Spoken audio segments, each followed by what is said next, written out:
네, 오늘은 마가복음 계속해서 함께 읽어나가면서 나의 복음, 나의 그리스도라는 주제로 마가복음 강해 설교를 계속하도록 하겠습니다. 오늘은 마가복음 7장 1절에서 23절 내가 만든 벽을 허무신 예수라는 말씀 제목 가지고 함께 은혜를 나누도록 하겠습니다. 자, 오늘은 마가복음 7장 1절에서 23절 장로들이 유대인들이 이스라엘인들이 먼저 하나님을 믿고 먼저 하나님의 나라 백성이다. 나는 하나님의 말씀을 잘 지킵니다. 라는 사람들이 자신들의 전통에 따라서 저 사람은 깨끗한 사람이야. 아니, 저 사람은 더러운 사람이야. 더 분명히 말해서 저 사람은 하나님께 구원받은 하나님의 백성이야. 아니, 저 사람은 하나님의 백성 아니야. 이방인이야. 가까이 가면 안 돼. 그 장로들의 전통이 담긴 말씀입니다.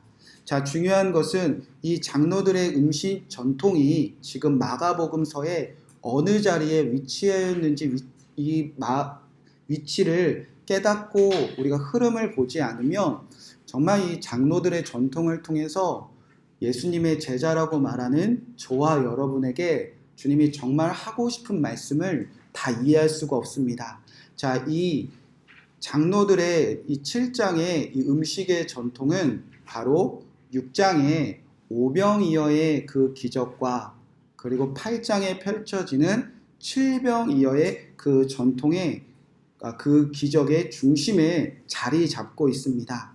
자, 오병이어의 기적이나 칠병이어의 기적이 그냥 예수님 믿으면 우리가 가난할 때, 우리가 없을 때 그가 우리를 배불리 먹이시는 분이구나.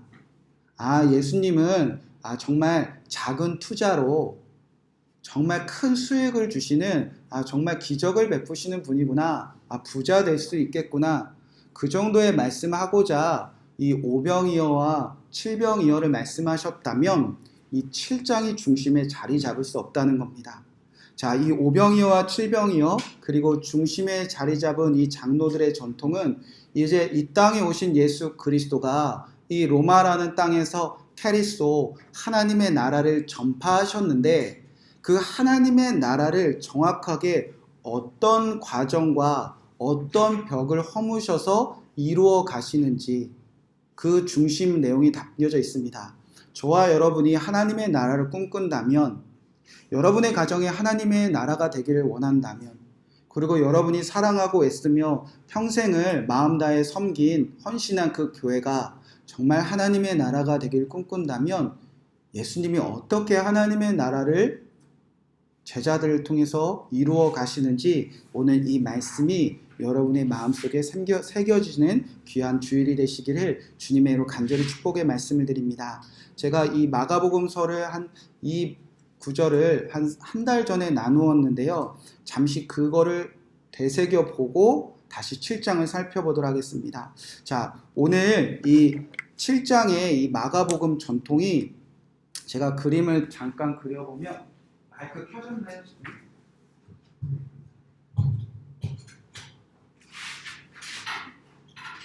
저 들리시나요? 저쪽도? 네. 지금 이 7장이 장로들의 전통이 이 중심에 자리 잡고 있고요.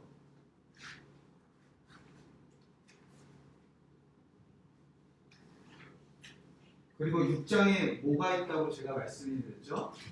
오병이어의 기적이 있습니다.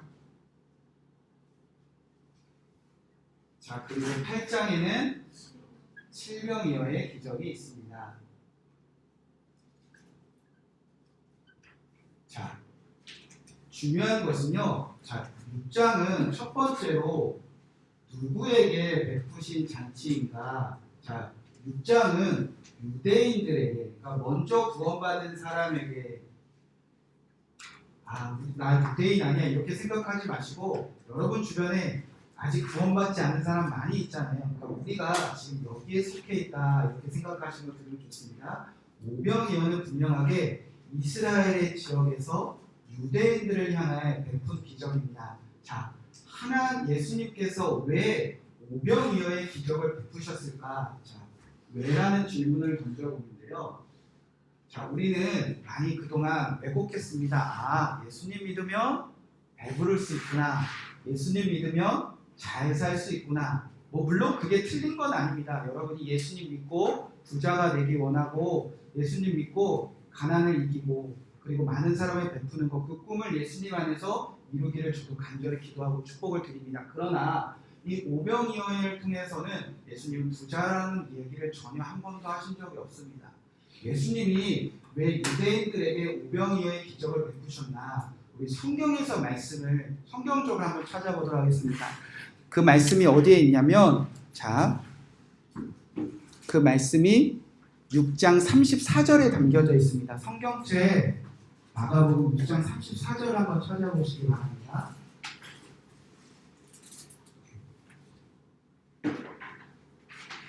자, 6장 34절 한번 찾으셨으면 한번 다 같이 한번 읽어볼까요? 자, 시작. 예수께서 나와사 큰 무리를 보시고 그 공자하는 나라의 그로 인하여 불쌍히 여기사 이에 여러 가지로 가지시니라. 자, 성경은 다른 이야기를 안 하고요.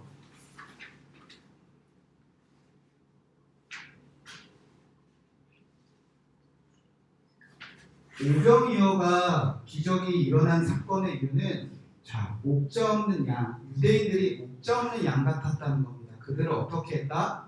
불쌍히 여기셔서 이 예수님이 먼저 하나님을 믿는 우리를 먼저 예수님 믿고 구원받았다고 하나님의 말씀 잘 지킨다고 생각하는 우리를 예수님이 불쌍히 여기셨다는 이 마음에서 기적이 출발합니다. 자, 그래서 어떤 일들을 하시느냐? 자, 어떻게 오병이어의 기적이 일어나는가? 자, 계속해서 말씀 한번 저랑 한 절씩 찾아보도록 하겠습니다. 자, 말씀이 6장 39절에서 44절까지의 말씀입니다. 자, 찾으셨으면 제가 한 절, 여러분 한 절 읽겠습니다. 제자들에게 명하사 그 모든 사람에게 때를 지어 푸른 잔디 위에 앉게 하시니 예수께서 떡 5개와 물고기 2마리를 가지사 하늘을 우러러 축사하시고 떡을 떼어 제자들에게 주어 사람들에게 나누어 주게 하시고 또 물고기 2마리도 모든 사람에게 나누어 주시매 남은 떡 조각과 물고기 12바구니에 차게 거두었으며 44절. 자, 어떻게 하셨냐면요. 중요한 단어가 축사하셨다는 겁니다. 자, 헬라어로는 유로게오라는 뜻이고 단어를 쓰고, 자, 두 번째, 누구에게 떡을 주시면 나누라고 하셨죠? 제자들에게 떡을 떼어 나누라. 자, 그때 얼마큼 남았죠? 12바구니가 남았습니다. 자, 이게 오병이어의 기적의 핵심입니다. 하나님 예수님께서 먼저 구원받은 자들이 목자 없는 양을 불쌍히 여기셨다는 겁니다. 자, 왜 목자 없는 양을 불쌍히 하셨냐? 먼저 믿는데도 자, 이 사건 전에 누구의 생일잔치가 있었다고 우리가 배웠죠? 헤롯 왕의 생일잔치가 있었습니다. 먼저 구원받았는데 하나님의 나라의 백성들이 헤롯 왕의 생일잔치에 비웃거리고 있었다는 겁니다. 그 헤롯 왕의 생일잔치에 가면 대신들의 높은 자리가 있었고요. 그리고 천부장의 높은 자리가 있었습니다. 그리고 갈릴리의 귀인들이라는 단어가 있습니다. 그러니까 이스라엘 백성들도 얼마든지 로마라는 나라에서 그 왕의 옆자리의 생일잔치에 차지할 수가 있었다는 겁니다. 그 왕은요, 그들에게 거짓 맹세를 했어요. 내가 이 나라에게 절반이라도 주겠다. 근데 그 생일잔치에 먹을 게 있었습니까? 없었습니까? 없었습니다. 생일잔치에는 겨우 유대인들의 대표라는 세례 요한의 목을 잘라서 생일잔치상에 올려놓는 그 상에 있었다는 겁니다. 그럼에도 불구하고 유대인들은요, 그 로마의 왕을 그 거짓된 맹세에 속아서 목자 없는 양처럼 살았다는 겁니다. 그들을 불쌍히 여기셔서 이제 축사하시고 제자들에게 떡을 떼어 나누어 주라. 그러니까 제자들은 이런 소명을 가진다는 이런 가진 자입니다. 같이 하나님 믿고 같이 예수님 믿는데 여전히 목자 없는 사람들에게 내가 받은 떡을 떼어 나누기만 하면 모든 사람들이 다 12바구니, 이스라엘의 모든 12지파를 상징하는 거니까 먼저 믿는 자들이 푸른 풀밭에 앉히셔서 50명, 100명씩 때리지 않으시고 제자들에게 나누어 주사 그 모든 사람들이 배불리 먹이는 하나님의 나라가 이곳에서 이루어진다는 겁니다. 자, 그리고 나서 이제 예수님이 이 제자들을 데리고 어디로 건너가시냐면 이제 8장 7병이어의 장소로 넘어가십니다. 자, 누구에게 베푸신 기적이냐면 이방인에게 베푼 기적입니다. 그러니까 5병이요 7병이요 그냥 뭐 떡 개수가 바뀌었네, 절대 아닙니다. 장소가 완전히 바뀐 거예요. 우리가 먼저 구원받아서 목자 없는 양처럼 살았는데 누군가 먼저 예수님의 제자가 되어서 예수님이 우리 다 불쌍히 여기시지 그 떡을 서로 나눌 때, 초대교회에서 순전한 마음으로 떡을 나눌 때 그들이 온전한 성령의 공동체가 된 것처럼 이 교회 안에서 이 성도들 안에 먼저 이 제자들의 소명을 다할 때에 이제 비로소 이방인들, 구원받지 못하는 가족, 이웃, 지역, 나라, 열방으로 이제 흩어진다는 겁니다. 자, 정확하게 누구에게? 자, 그러면 이방인들에게 왜 7병이어의 기적을 베푸셨는가? 자, 다른 이유가 있었을까요? 한번 말씀을 한번 다시 찾아보도록 하겠습니다. 8장 2절 말씀입니다. 이방인들에게는 왜 예수 그리스도가 7병이어의 기적을 베푸셨을까? 8장 2절 말씀 한번 읽어보시기 바랍니다. 자, 시작. 너가 우리를 불쌍히 여기노라. 그들이 나와 함께 있은지 이미 사흘이 지났으나 먹을 것이 없구나.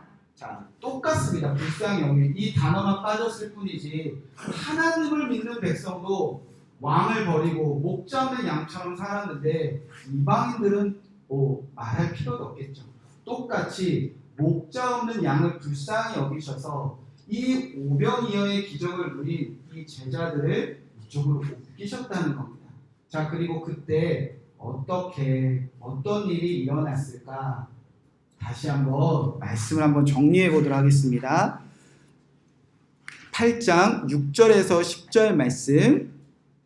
자, 한번 제가 앉아 여러분 앉아 읽겠습니다. 예수께서 무리를 명하여 땅에 앉게 하시고 떡 7개를 가지사 축사하시고 떼어 제자들에게 주어 나누어 주게 하시니 제자들이 무리에게 나누어 주더라.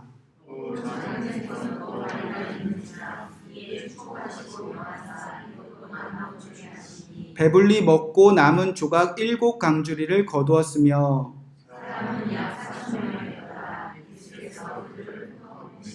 곧 제자들과 함께 배에 오르사 달마 누다 지방으로 가시니라. 아멘. 자, 여기도 똑같이 축사라는 단어가 나오고요. 또 누구에게 떡을 떼어 나누라고 하셨죠? 제자들에게 떡을 나누라. 자, 그러니까 얼마큼 남았죠? 7광주리. 자, 나중에 혹시 헬라어 성경이나 헬라어 앱이 있으신 분을 찾아보면 좋으신데 여기는 다른 단어를 씁니다. 유칼리스테오라는 단어를 씁니다. 자, 그러니까 여기서는 풀밭에 앉으셨는데 이제 땅으로 옮기셨어요. 그러니까 하나님의 나라가 이제 더욱더 분명해진다는 겁니다. 풀밭에 앉으신 사람들이 이쪽으로 옮겨질 때에 땅에서 축사하고 떡을 나누면 7, 완전한 숫자를 말하는데 모든 이방 나라가 주께 돌아오는 하나님의 나라가 이때 완성되어지는 겁니다. 자, 그러면 이제 우리는 이 예수님의 제자들이라는 우리의 소명은 분명합니다. 여러분이 예수님의 제자라면 하나님이 오신 그 하나님이 이 땅에 예수 그리스도 오신 저 사명과 소명에 마음을 함께 헌신하는 자들이 예수님의 제자라고 불릴 자격이 있는 사람이라는 겁니다. 자, 그러니까 예수님이 이 땅에 오신 이유는 분명하죠. 예수님께서 이 이스라엘 백성, 이 유대인들에게 먼저 꿈을 주시고 소명을 주시지 않았습니까? 제사장 나라를 세우셔서 먼저 구원하신 이유가 있었습니다. 이들이 끝이 아니라 이들의 시작이었습니다. 이 구약에서 유대인들이 이스라엘이라는 하나님의 나라, 그 정체성을 가지고 이제 이방인들을 구원하라고 하자는 뜻을 하나님께서 주셨는데 성공했습니까? 실패했습니까? 실패했죠. 우상 숭배로 실패했습니다. 근데 그 일을 완성하기 위해서 이제 누가 오셨다는 거죠? 이 목자 없는 양들에게 이제 예수 그리스도가 오셨다는 겁니다. 구약에 보면 이스라엘 백성들이 한마음 한뜻으로 그들을 구원하시고 이방인들을 구원하게 하는 그 하나님을 버리지 않습니까? 근데 스스로 목자 없는 양처럼 사는 그들에게 불쌍히 여기셔서 하나님이 직접 양들에게 예수님이 오셨다는 겁니다. 그리고 이제 그들을 통해서 다시 12제자, 이스라엘을 대표하는 12제자를 선택하셔서 다시 이 꿈을 같이 꾸시자는 겁니다. 자, 그렇다면 우리도 이제 한 가지만 기억하면 돼요. 아, 예수님이 우리 교회 안에 있는 사람들도 어떻게 여기신다? 불쌍히 여기신다. 나쁜 뜻이 아니에요. 아, 저 사람 가난해, 저 사람 못 살아, 막 부부관계 안 하고. 그런 거 불쌍하다고 말하라고 한 적이 없어요. 그건 불쌍한 일이 아니에요. 그거는 예수님 안에서 해결될 일이지. 뭐 건강이 나쁘다? 누가 우리가 먼저 예수님 믿고 내가 건강하다고 축복받았고 저 사람 안 건강하다고 누가 불쌍하다고 보라고 한 적이 있습니까? 우리 안에서 다른 사람들을 불쌍히 여길 때 그 긍휼의 마음들을 어느 때만 우리가 품는 거냐? 저 사람이 지금 목자가 없는 것 같을 때 그 마음을 가지고 목사에게도 저 목사가 지금 예수님 안 바라보는 것 같아 불쌍히 여기시고 여러분 축복해 주라는 겁니다. 서로 목자 없는 길을 갈 것 같아. 양처럼 각자 자기 옳은 길을 갈 것 같아. 그때 서로 내게 주신 그 불쌍한 마음으로 내 손에 주신 떡을 성도들에게 순전한 마음으로 나누면 그곳이 푸른 풀밭이 되고 그곳이 푸른 풀밭에 앉아서 목자가 먹이시는 그 천국이 이 땅에서 이루어진다는 거 기억하고 교회에서 되니까 이제 다른 데 넘어가는 거예요. 가정에서 되니까 다른 데 넘어가는 거예요. 여기서도 안 되는데 여기서 넘어간다? 다른 불쌍한 마음 가지고 가는 거예요. 이곳으로 넘어가는 거는 예수님의 마음이 간절히 있는 사람입니다. 그런데 이 마가복음에서 제자들이 성공합니까? 실패합니까? 제자들도 실패합니다. 왜? 제자들에게 떡을 떼어 내가 목자 없는 양이 불쌍히 여기는 사람들에게 떡을 떼어 나누라 하셨는데 제자들이 그 일을 다 어떻게 하죠? 다 잃어버립니다. 자, 6장에서 5병이어의 기적 때나 7병이어 기적 때나 똑같습니다. 6장 52절 말씀 한번 찾아보시기 바랍니다. 5병이어의 기적 이후에 내가 구원받은 내가 먼저 떡을 나누면 구원받은 우리 가정, 구원받은 우리 교회, 구원받은 하나님 나라에도 하나님 나라가 이루어지는구나 라는 것을 잊지만 않으면 되는데 6장 52절에 함께 읽겠습니다. 자, 시작.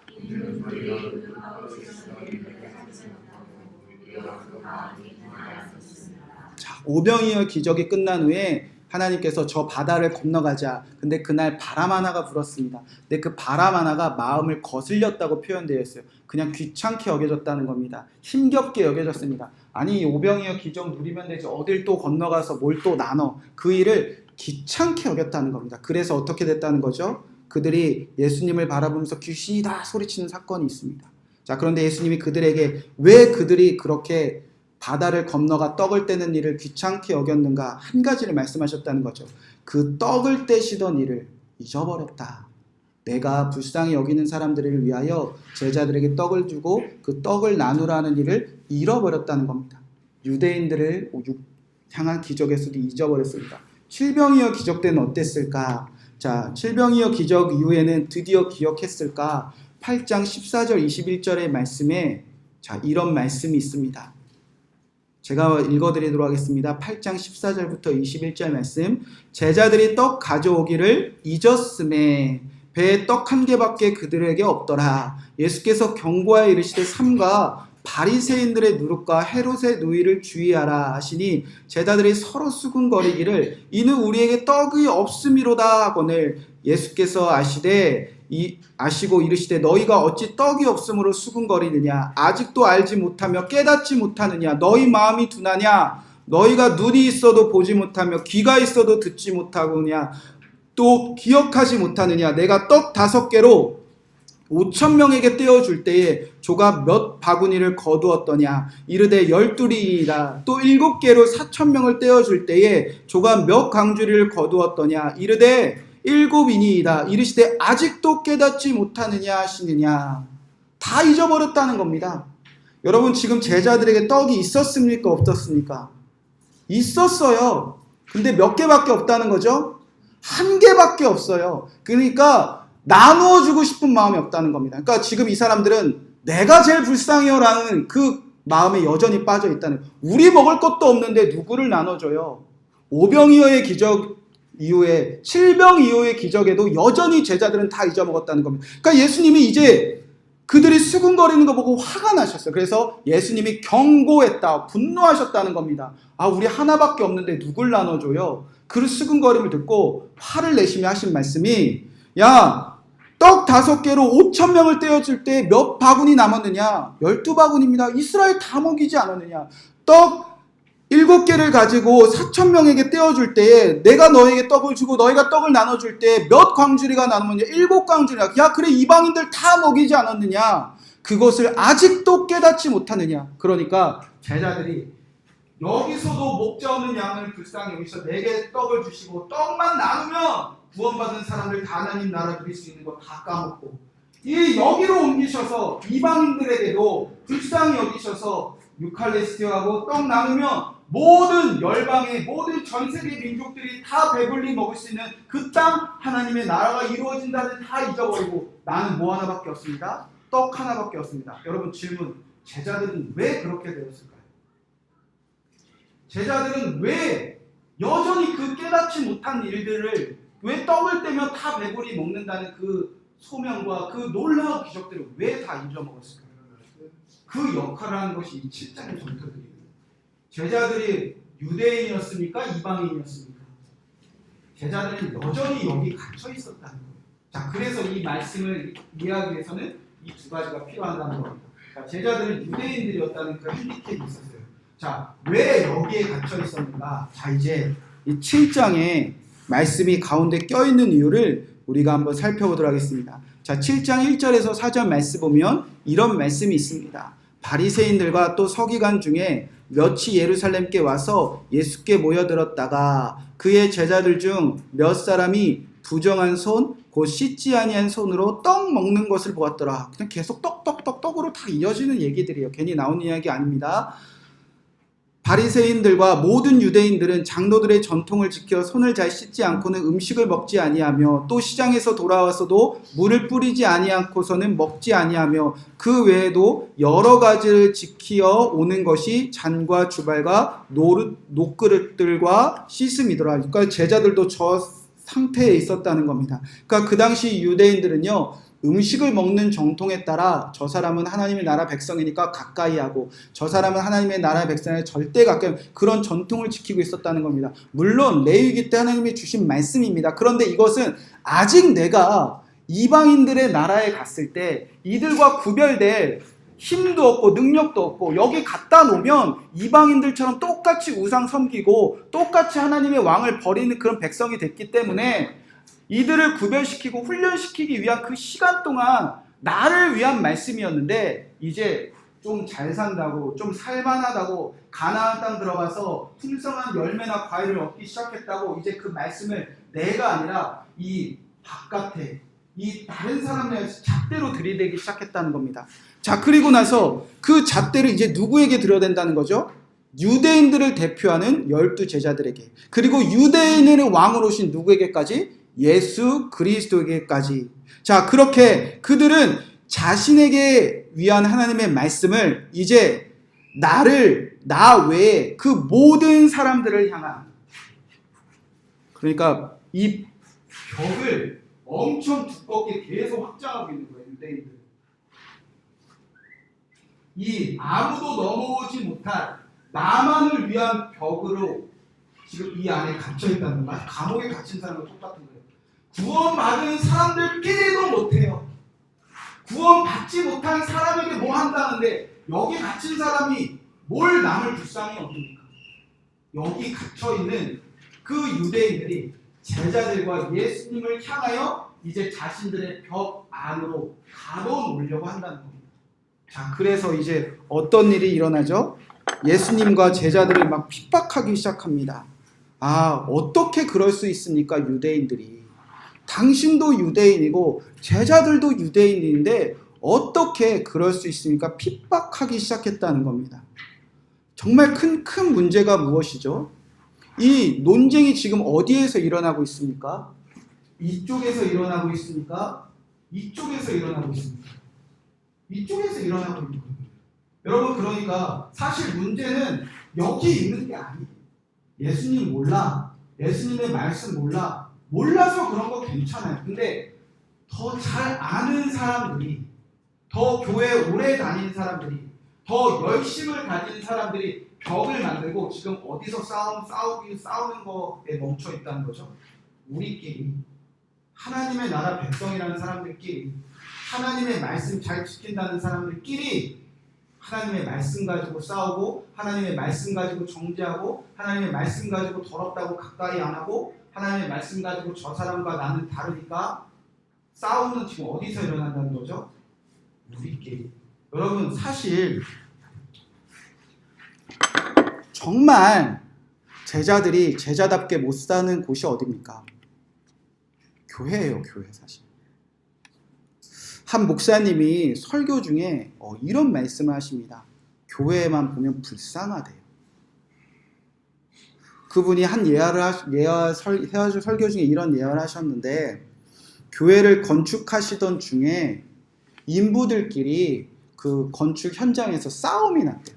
그래서 막 우당탕탕 소리가 나서 뛰어가 보니까 인부들이 한 사람은 뭐 어떤 흉기를 들고 한 사람은 뭐 삽을 들고 막 서로 칼을 막 칼부림 날 정도로 교회 안에서 인부들이, 건축 노동자들이 막 칼부림이 났다는 겁니다. 목사님이 말리러 들어갔다가 이거는 누구도 못 말리겠다 싶어서 멀리서 발만 동동 굴리고 있었대요. 그래서 이제 큰일 났다. 이 조그만 시골 마을에 교회에서 건축하다가 사람 죽였다는 소문 나겠구나 싶을 정도로 아주 심각한 상황이었다는 겁니다. 그래서 어떻게 할 줄 몰라서 그만들 하세요. 그런데 서로 막 칼로 너 죽인다. 너 오늘 너 죽고 나 죽자. 막 그러고 있는 그 찰나에 건축 소장님이 나타났대요.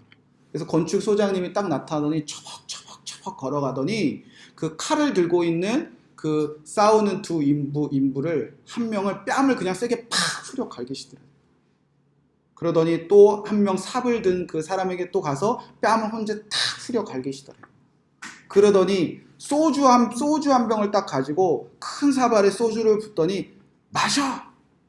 벌컥벌컥 마시고 내놔! 더니 또 소주 가득 되는데 마셔 이 새끼야! 더니 막 마시더래요. 더니 풀어 임마! 그랬더니 그냥 풀리더랍니다. 근데 그 장면을 보면서 목사님이 너무 교회가 안타깝다는 마음이 들었대요. 여러분, 세상 사람들도요, 서로 치고받고 싸우면 푼대요. 세상 사람들도 밤새 술 먹고 밤새 술 취하면 그래도 푼다는 겁니다. 그런데 교회처럼 원수처럼 사는 곳이 없다는, 지금 유대인들끼리 싸우는 거잖아요. 하나님의 나라, 하나님의 말씀 아는 사람들끼리 싸우는 거잖아요. 그러면서 교회처럼 꽁한 데가 없다는 거예요. 그게 그렇게 속상해서 그날 교회 가서 그렇게 목사님이 슬퍼하셨대요. 그러면 사실 교회에서 여러분 제일 많이 상처받지 않았습니까? 그리고 교회에서 제일 많이 상처 주고 있지 않습니까? 왜 그렇죠? 저 벽 안에 갇혀 있는 거예요. 교회만 그렇습니까? 예수님이 제자들의 떡을 떼어 나누느라고 하신 일들, 이 사람 불쌍한 사람이지, 목자 없는서 불쌍한 사람들이지, 교회만 있는 것이 아니라 우리가 어디에서 가장 많이 잃어버리죠? 여러분, 가정 아닙니까? 가정. 여러분, 예수님 믿으면 구원받은 가정입니다. 그런데 그 구원받은 가정 중에 아직 목자 없는 양을 불쌍히 여겨서 떡을 떼는 일이 가장 활발해야 되는데 가장 잘 제자들이 기억하지 못하는 것이 교회 그리고 가정이에요. 이번 주 친한 목사님의 가정과 1박 2일 동안 여행을 다녀왔습니다. 목사님이 차를 타고 가시던 중에, 이제 제가 목사님 차를 얻어 타고 이제 저희 아내와 사모님하고 아이들이 차를 타고 이렇게 다섯 명씩 이렇게 타는데, 제가 앞자리에 앉았는데 옆에 계신 운전하시는 분이 목사님 중에도 되게 상남자예요. 체대 나오셔서 운동 엄청 잘하시고 딱 해병대 나오시고 누가 봐도 남자, 막 지금도 테니스 대회 나가 막 1등 하시고 이런 남자 목사님이신데 막 이렇게 남자처럼 이야기하다가 이제 전화 한 통화가 이제 핸즈프리로 이렇게 뭐라 그러죠? 차에서 전화가 오면 요즘에는 차 가운데 이렇게 이름이 뜨잖아요. 누가 전화했는지. 전화가 딱 왔는데 이름이 보들비라고 뜨더라고요. 그래서 목사님이 보들비라고 뜨고 제가 보들비를 보니까 이 남자 목사님이 좀 약간 당황을 하시더라고요. 그러면서 한참 좀 망설이다가 전화를 받고 통화를 하는 거 보니까 누구였냐면 사모님이시더라고요. 그래서 제가 왜 보들비예요? 물어보니까 되게 부끄러워하시면서 아니 그냥 살이 보들보들해서 보들비예요. 되게 부끄러워하시더라고요. 여러분 그렇게 그 목사님을 보는데 여러분 남편의 이름, 아내의 이름 지금 뭐라고 저장돼 있으십니까? 핸드폰에. 한번 공개해 주실 분. 우리 이영주 집사님 혹시 남편의 이름이 혹시 뭐라고 저장돼 있으시죠? 남편. 아, 네. 우리 앞에서 고개를 듣지 못하고 계시는 우리 김지연 집사님 혹시 그이. 아, 네. 그 양호하네. 혹시 누가 또 계셔? 우리 김은경 집사님 혹시 네. 대단한 게 나올 것 같습니다. 네. 멋진 남편, 멋진 남편분 성함 이렇게 돼서 네, 혹시 남자들 대표로 우리 김용 집사님 혹시 우리 김은지 집사님 그 뭐라고 저장해 놓으시죠? 마이 알파 하트. 아, 네 좋습니다. 네. 네, 마지막으로 우리 누구 최혜지 성도님. 네. 좋은 거 없나요? 네. 네. 홍? 무슨 뜻이죠? 아, 네네. 귀엽게 홍은.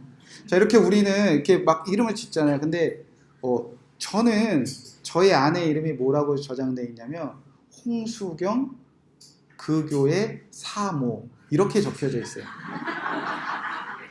예전에는 다른 걸로 저장해 놨어요. 막 별표도 해보고 하트도 해보고 막 사이 좋으면 좋은 걸로 바꾸고 사이 나쁘면 막 나쁜 걸로 바꾸고 우리 그런 짓 많이 하잖아요. 그런데 제가 왜 그랬냐면 어느 날 아내가 속상했나 봐요. 그래서 저보고 하는 일이 야 나도 성도들처럼 좀 대해줘 봐라. 제가 성도들한테 잘한다는 게 아니라 성도님들한테는 그래도 화 안 내고 막 짜증 안 내고 그래도 좀 좋은 모습 보이려고 하잖아요. 그래서 그렇게 성도좀처럼 대해줘라는 얘기를 듣고 그래 내가 결심을 하고 한 게 뭐냐면 홍수경 그 교회 사모. 여러분 다 이름 그렇게 저장돼 있어요. 뭐 예를 들어서 윤미라 그 교회 권사. 저 다른 이름 안 씁니다. 이렇게 똑같이 저장을 했고 똑같이 대해보자. 제가 왜 그러냐면요. 저도 목사인데 교회에서는 그나마 떡을 떼고 교회 오시는 성도님들 예수님 때문에 회복될 수 있는데 예수님 잠깐 놓치셨구나. 목자 없는 양들을 제가 다른 게 아니라 예수님의 마음으로 불쌍히 여기고 긍휼히 여기면 되지. 그게는 그래도 교회에서는 되는데 집에서는 잘 안 될 때가 많아서 그렇게 떡을 때는 잊지 말아야지. 그런 각오를 그렇게 이름으로 바꿔놓았습니다. 그런데 우리가 지금 교회나 가정 안에서 그게 왜 잘 안 될까? 우리가 믿는 사람들 안에서조차 저 벽 안에 갇혀져 있기 때문이라는 겁니다. 자, 그러면 유대인들은 왜 믿는 유대인들끼리조차 불쌍히 여기는 마음으로 떡을 떼지 못하고 이 자리로 왜 넘어가지 못하는 저 벽을 왜 만들었는가? 그게 중요한 거잖아요. 우리가 왜 벽 속에 갇혀져 있는가? 떡을 떼어버리는 다 잃어버리는 그 벽 속에 갇혀져 있는가? 자, 7장 6, 7, 8절에 이런 말씀이 있습니다. 자, 우리가 이렇게 벽 안에 서서히 갇히기 시작한다는 겁니다.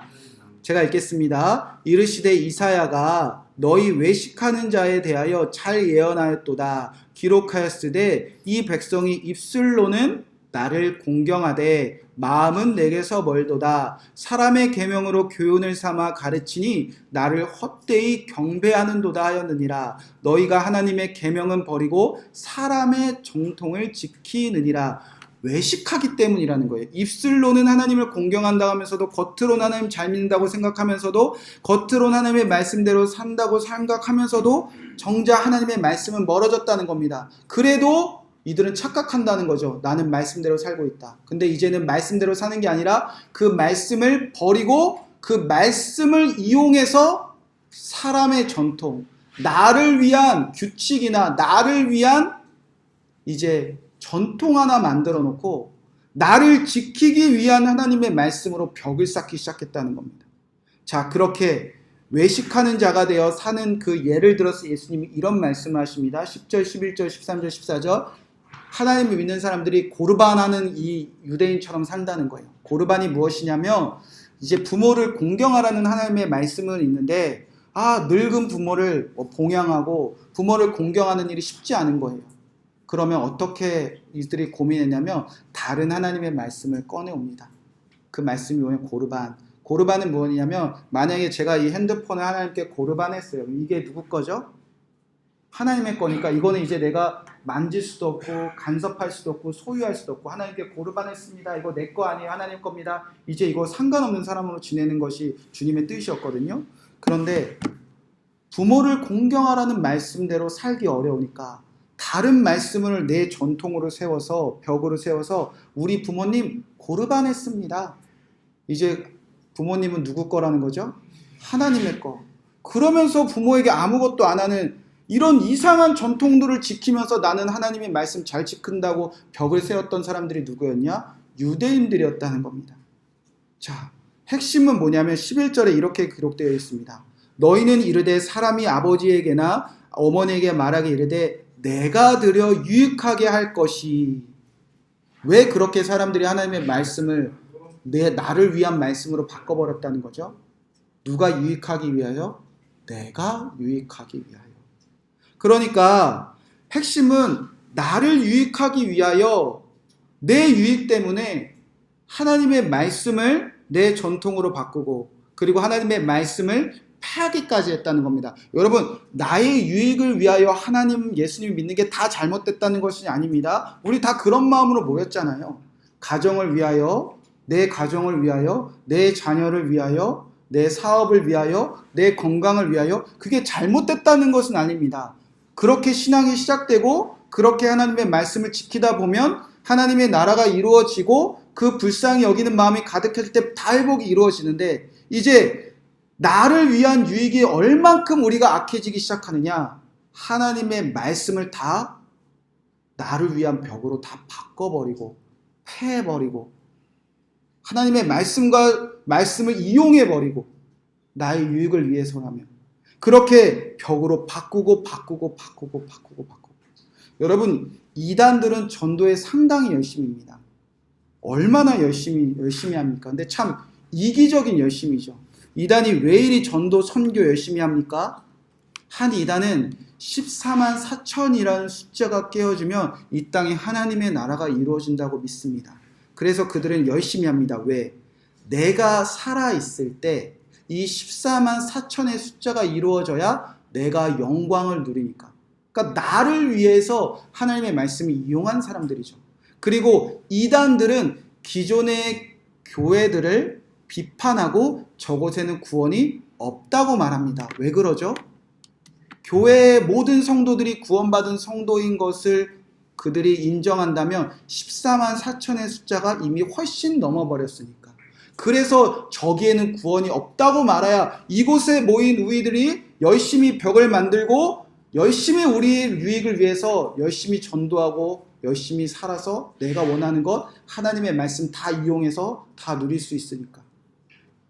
그들은 그렇게 나의 유익을 위해서 하나님의 말씀으로 벽을 만들고 저 자리에 갇혀 있었다는 겁니다. 오늘 말씀의 결론입니다. 예수님이 이제 저 벽을 이렇게 하시기 위해서 이 땅에 오셨다는 겁니다. 제자들이 이방인들에게 복음을 전해서 하나님의 나라가 이루어지기 위해서 이제 그들이 만든 벽을 이렇게 하시겠다. 19절 말씀입니다. 우리 다 함께 읽어보겠습니다. 자, 시작. 이는 마음으로 들어가지 아니하고 죄로 들어가는 것이다. 이런 걸로 모두 예수님을 하시리라. 자, 예수님의 믿지 않는 유대인들은 이 벽이 하나님의 말씀이라고 이 벽 밖에 있는 사람들은 하나님의 말씀에 의거해서 다 더럽다고 했지 않습니까? 그런데 하나님이 이 음식 전통이라는 벽을 이제 허물다. 그것으로 이제 더럽지 않다. 깨끗하다. 없애라는 겁니다. 나의 유익을 위해서 다른 사람 틀렸다고 말하는 그 모든 것을 없애라는 겁니다. 그리고 이제 뭐가 더럽다고 가르쳐 주시죠? 이 속에서, 이 벽 속에 갇힌 사람, 나의 유익을 위하여 하나님의 말씀을 다 바꿔버리고, 그리고 사람들 틀렸네, 더럽네, 왜 저래, 안 됐네, 불쌍하네 라고 말하는 이 사람들 안에서 나오는, 이 그리스도인들 안에서 나오는 모든 것이 다 더럽다. 자, 그 말씀이 이제 20절부터 이렇게 기록되어져 있습니다. 또 이르되 사람에게 나오는 그것이 사람을 더럽게 하느냐, 속에서 그 사람의 마음에서 나오는 것은 악한 생각 곧 음란과 도둑질과 살인과 간음과 탐욕과 악독과 속임과 음탕과 질투와 비방과 교만과 우매함이니 모든 악한 것이 다 속에서 나와서 사람을 더럽게 하느니라. 아멘. 결론적으로 무슨 뜻이냐? 벽 안에 갇힌 사람들이 안에서 쏟아내는 그 모든 것이 더럽다는 것이냐. 그럼 벽 안에 있으니까 결국 누구를 더럽히는 일이죠? 나 스스로 나를 더럽히는 일이에요. 많은 그리스도인들이 그렇게 살 때가 있습니다. 그 벽 안에 무너질 때가 있습니다. 하나님의 말씀으로 나를 위한 벽을 만듭니다. 두껍게, 계속 두껍게 말씀을 알면 알수록 나를 제외한 모든 사람들을 향하여 두껍게, 더욱 두껍게. 그 두꺼운 벽 안에 갇혀서 엄청 하나님을 위해서 열심히 산다고 착각합니다. 그리고 벽 밖에 있는 사람들을 불쌍히 여겨 떡을 떼어 나눠주라는 일을 잃어버리고 교만한 마음으로 벽 밖에 있는 사람들을 불쌍하다고 말하고 여전히 나의 만족을 위하여 그 불쌍한 사람들에서 무언가 대단한 일을 하고 있다고 착각하고 살아갑니다. 그리고 벽 안에서 많은 더러운 것을 쏟아내고 있습니다. 벽 밖에 있는 사람들이 별로라고, 이상하다고, 저들이 불쌍하게 사는 거 이 벽 안에 들어오지 못해서, 우리가 지키고 있는 이 전통 안에 들어오지 못해서 저들은 저렇게 불쌍하게 사는 거구나 라고 아무 자격 없는 사람들이 더럽게 수근수근거리고 비판하고 뒤에서 험담하고 속이고 악독하고 질투하고 비방하고 그런 우매한 일들 가득 쏟아내서 결국 누가 더러워지고 있다는 거죠? 내가 더러워지고 있다는 겁니다. 주님이 원하시는 것은 무엇입니까? 하나님의 나라, 그 찬란하던 유대인들이 저 벽 속에 나와서 모든 사람들이 제자가 되어서 예수님이 불쌍히 여기는 그 목자 없는 양들을 불쌍히 여기는 자들에게 떡을 떼어주시는 일들을 기억하기를 원하신다는 겁니다. 그래서 저 유대인들에게 떡을 떼어 유로게어한 저 축사의 단어와 이 이방인들에게 유칼리스테어한 축사의 단어가 이제 어디에서 만나느냐? 마가복음 최후의 만찬에서 다시 만납니다. 그래서 예수님이 그때 이런 말씀을 하십니다. 마가복음서 한번 찾아보도록 하겠습니다. 마가복음 14장 22절 24절 말씀 제가 읽도록 하겠습니다. 성경을 찾으신 분은 같이 읽어도 좋습니다. 그들이 먹을 때에 예수께서 떡을 가지고 축복하여 떼어 제자들에게 주시며 이르시되 받으라 이것은 내 몸이라 하시고 또 전을 가시고 감사 기도하시고 그들에게 주시니 다 이를 마시매 이르시되 이것은 많은 사람을 위하여 흘리는 나의 피 곧 언약의 피라. 22절의 축복이 유대인들에게 주셨던 축복, 그 유로겔로라는 단어를 일부러 쓰셨고 또 잔을 가시고 감사 기도하실 때 이 감사가 이방인들에게 하셨던 축사 유칼리스테오라는 헬라어를 일부러 사용하십니다. 그러니까 제자들을 다시 부르시는 거예요. 이스라엘에게 구약의 언약의 자료 다시 부르시는 겁니다. 우리끼리 먼저 목자 없는 양들을 불쌍히 여기는 마음으로 살고 그 벽을 다 허무는 자들이 이방인들에 나아가 그들에게 떡을 떼시는 일을 기억하는 삶. 여러분 그곳에 하나님의 나라가 이루어지는 것이지 우리가 만든 전통으로 우리가 열심히 한다고 한 곳에 그리고 우리의 열심에 따라주지 않는 사람들, 우리의 열심과 다른 사람들을 비난하는 그곳에는 하나님의 나라가 절대 이루어질 수 없다는 겁니다. 사랑하는 성도 여러분, 이 말씀이 여러분에게 새겨지는 오늘 하루가 되시기를, 그리고 이번 주가 되시기를 주님으로 간절히 축복의 말씀을 드립니다. 나는 나의 유익을 위하여 내가 세워놓은 벽은 없습니까? 남편을 향하여, 아내를 향하여, 부모님을 향하여, 자녀들을 향하여.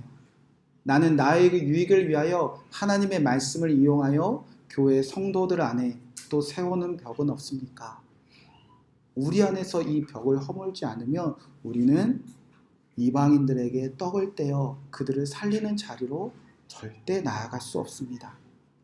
여러분, 특별히 저 유대인의 자리에서 저 벽을 뚫고 이 자리로 넘어간 사람들은 우리는 이렇게 부릅니다. 선교사라고 부릅니다.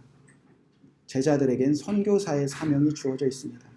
나를 위한 벽을 뛰어넘어 이방인들에게 떡을 떼러 가는 자들을 주님은 이제 사도행전에서 사도들, 그리고 그들에게 선교라는 사명을 주십니다. 여러분, 특별히 오늘 그 교회 성도들 안에 나에게 떡을 떼어 주시고 저 벽을 허무셔서 이제 전혀 알지도 듣지도 누군지도 모르는 나와 전혀 다른 삶을 살았던, 예전에는 전혀 나의 스타일이 아니었던 그 사람들에게도 떡을 떼어 나누라 하신 저 선교사의 사명이 우리 그 교회 성도님들에게 이루어지는 오늘 주일이 되시길, 특별히 오늘 선한목자교회 성도님들에게 겉면의 말씀을 드립니다. 예수님께서 여러분에게 선교사라는 이름을 주셔서 그 교회로 보내셨습니다. 2019년 파송 선교사님들도 작년 이맘때에 똑같은 이야기를 하셨습니다. 주님께서 나를 이곳에 왜 보내셨는지 모르겠습니다. 1년이 지나고 깨달은 것은 우리가 세워놓은 저 벽을 주님께서 허물기 위함의 뜻을 제가 이 말씀을 준비해서 깨달았습니다. 솔직히 여러분의 유익만을 위해서라면 선한목자교회가 훨씬 좋습니다. 가족을 위해서도, 자녀들을 위해서도, 여러분의 꿈과 소망을 이루기 위해서도 선한목자교회만큼 좋은 교회가 어디 있겠습니까? 그런데 여러분을 왜 이곳까지 건너오게 하셨을까? 혹시나 여러분이 여러분의 유익을 위하여 세워놓은 벽들이 혹시 있지 않았나 1년 동안 깨닫고, 이 작은 교회에서도 선교사의 사명을 다하신다면 선한목자교회로 돌아가셔도, 어디로 돌아가셔도 여러분은 제자의 사명을 다하게 되실 것을 믿습니다. 자, 이제